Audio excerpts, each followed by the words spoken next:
Because وہ کہتے تھے نتن یاہو اپنی کرپشن کو چھپانے کے لیے اور اپنے سسٹم کو پرولانگ کرنے کے لیے، جیسے انڈیا کی جو پالیٹکس ہے اس کی بنیاد پاکستان نفرت ہے، اسی طرح اسرائیل کے اندر بھی جو عربوں کے خلاف ایک مہم جوئی ہے اس کو بنیاد بنا کے تو نتن یاہو اپنی حکومت کو پرولانگ ایک کولیشن گورنمنٹ وغیرہ کو کرتا رہا ہے۔ تو ابھی سچویشن یہ ہے کہ دیکھیں پہلے جب اسرائیل نے خود ایک اگریشن کیا اگینسٹ ایران، تو ایران کے جو پہلے بامز کا، ایران کی کیا اسٹرینتھ ہے؟ ایران کی اسٹرینتھ ہے اس کے میزائل اور اس کے ڈرونز، اور ان کے علاوہ ان کے پاس کروز میزائل بھی ہیں، بیلسٹک میزائل بھی ہیں، ڈرونز بھی ہیں، اور یہ وہ ریجن میں ان کو کوئی ثانی نہیں ہے۔ تو اس لیے شروع میں جو انہوں نے سر یہ بتائیں میرا سوال وہیں سٹینڈ کرتا ہے کہ کیا امریکہ ایران جنگ کا براہ راست حصہ بن سکتا ہے، یا یہ صرف ایک پریشر ٹیکٹک ہے جو ایگزرٹ کیا جا رہا ہے امریکہ کی طرف سے ایران پر؟ دیکھیں اس کے اوپر جو اسرائیل کی اسٹریٹجی تھی نا وہ یہی تھی کہ ہم ایران کے اوپر اٹیک کریں گے تو ایران انڈائریکٹلی پھر امریکن بیسز کو انگیج کرے گا، تو ہینس امریکہ کو ہم شامل کر لیں گے۔ لیکن ایران نے ایک عقل مندی کی ہے، انہوں نے کہا کہ we will deal with them directly, ہمیں یہ پتہ ہے امریکہ ان کے پیچھے ہے، لیکن انہوں نے امریکہ کی کسی بیس پہ حملہ نہیں کیا۔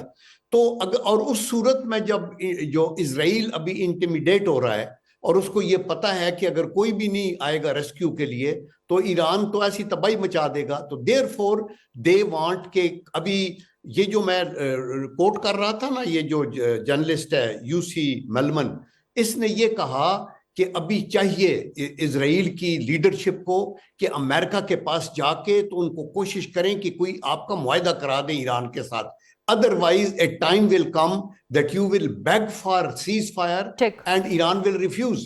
تو therefore یہ ابھی اگر تو اسرائیل جیت رہا ہوتا تو پھر تو نہ دھمکی آتی نہ کچھ آتا۔ ابھی جب ان کو یہ پتا ہے کہ اسرائیل can't withstand this prolonged war کے اندر، چونکہ ایران ایک اس وقت دنیا کے گلوب کے اوپر ایک اولڈسٹ آرگنائزڈ گورنمنٹ ہے جو 32 BC سے وہ چل رہی ہے، اور ان کی ایک ریزیلینس ہے اور ان کے اندر ایک سیکریفائس کا ایک جذبہ ہے، وہ کربلا کی بات کرتے ہیں، وہ جذبہ ایثار۔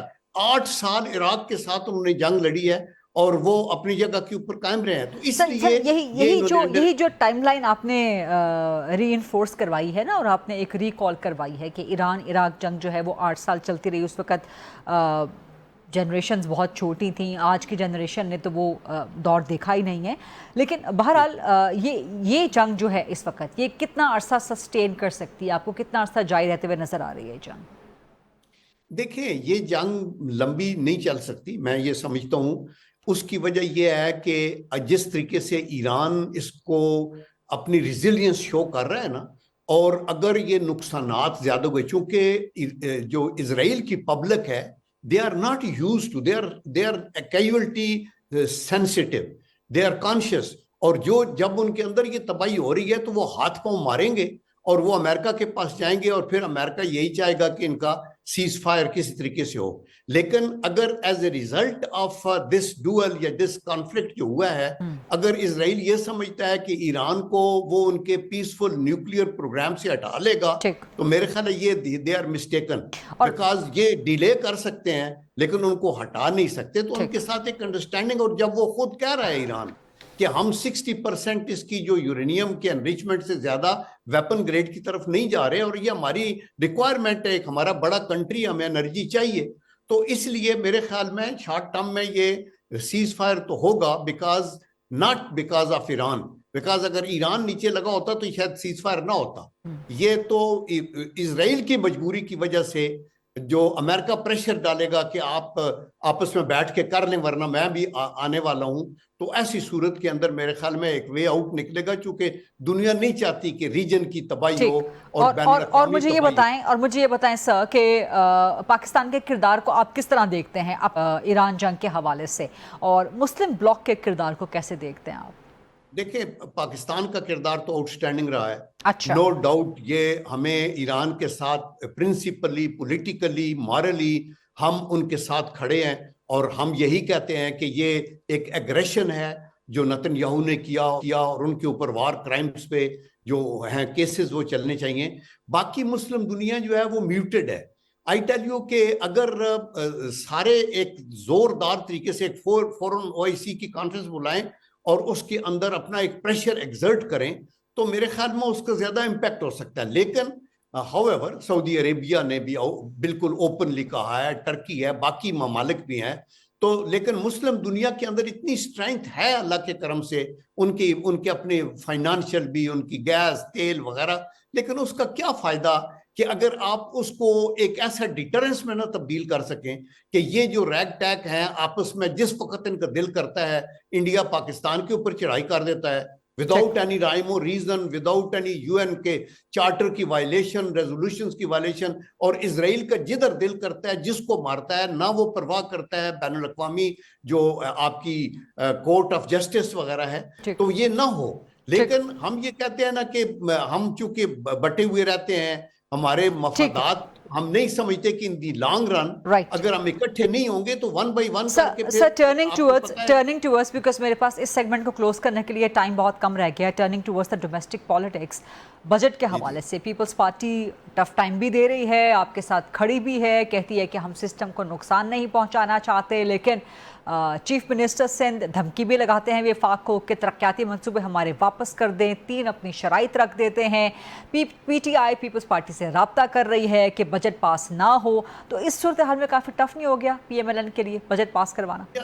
دیکھیں ان حالات میں بجٹ بنانا اور اسے پاس کرانا ایک مشکل کام تو ضرور ہے, بیکاز کوئی بھی ایک میجارٹی گورنمنٹ نہیں ہے, ایک کولیشن گورنمنٹ ہے, اور کولیشن پارٹنرز جو ہیں وہ بھی پولیٹیکل پارٹیز ہیں, انہوں لوگوں کو جواب دہ ہیں. دیٹ از وائی وہ پولیٹیکلی بھی اپنا ایک گراؤنڈ کو سیکیور کرنے کے لیے وہ اپنے مطالبات دیتے ہیں. But in the long run you will see that budget بھی پاس ہوگا, پیپل پارٹی بھی ساتھ تعاون کرے گی اور حکومت بھی وہ کچھ کرے گی. آپ کہہ رہے ہیں کہ وسیع تر قومی مفاد میں پیپلز پارٹی تعاون کرے گی, ووٹ دے دے گی؟ جی مجھے اس میں کوئی ڈاؤٹ نہیں ہے. اور اس کی وجہ یہ ہے کہ اس سٹیج کے اوپر ہم اگر پیپل پارٹی تعاون نہیں کرتی اور طارق انصاف پہلے باہر بیٹھی ہے تو پھر حکومت ٹوٹے گی. اور کیا ہم ان حالات میں جب جہاں ہمارے اوپر بھی ایک جنگ تھوپی گئی ہے اور وہ کہتے ہیں یہ وار کا پاز ہے, یہ ختم نہیں ہوئی ہے, اور ادھر ایران کے اوپر ہے تو وہ جو ایران پہ حملے آور ہے وہ کہتا ہے ہمارے نشانے پہ پہلے یہ ہیں پھر ہم پاکستان ہے, اور وہ پچھتا رہا ہے کہ ہم نے پاکستان کے نیوکلیئر کو روکا کیوں نہیں. Netanyahu is on record to have said this کہ ہمیں اس وقت روک دینا چاہیے تھا. ان حالات کے اندر کیا ہم انٹرنل ٹرمائل کریٹ کر سکتے ہیں؟ تو میرے خیال میں بجٹ میں ساروں کی ریکوائرمنٹ کو سوچ کے یہ دیکھنا ہوگا کہ ملک کے مفاد میں کیا ہے. بہت شکریہ جنرل عبدالقیوم صاحب, پروگرام کے لیے وقت نکالا اور گفتگو کرنے کے لیے, سوالات کے جواب دینے کے لیے. ایک چھوٹی سی بریک کے بعد جب واپس آئیں گے پیپلز پارٹی سے بات کریں گے. سید نوید قمر صاحب موجود ہوں گے ہمارے ساتھ. Stay with us.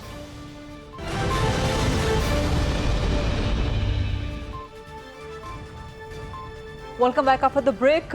پروگرام میں آگے بڑھیں گے اور بات کریں گے پاکستان پیپلز پارٹی سے. بجٹ کے حوالے سے بھی گفتگو کرنی ہے, ایران جنگ کے حوالے سے بھی کچھ سوالات ہیں. میرے ساتھ موجود ہیں سید نوید قمر صاحب, پاکستان پیپلز پارٹی کے سینئر مرکزی سرکردہ رہنما ہیں, سابق وفاقی وزیر بھی رہ چکے ہیں.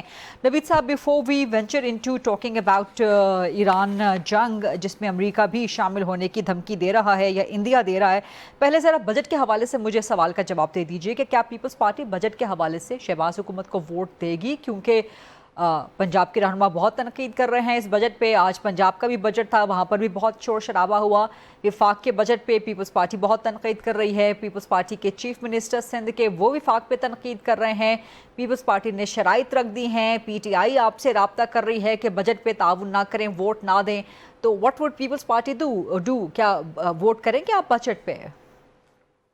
دیکھیں, پہلی چیز تو یہ کہ ظاہر ہے کہ ہمارے ایک جنرل پرنسپل ہے کہ ہم ڈی اسٹیبلائز نہیں کرنا چاہ رہے, نہ اس حکومت کو نہ ملک کو.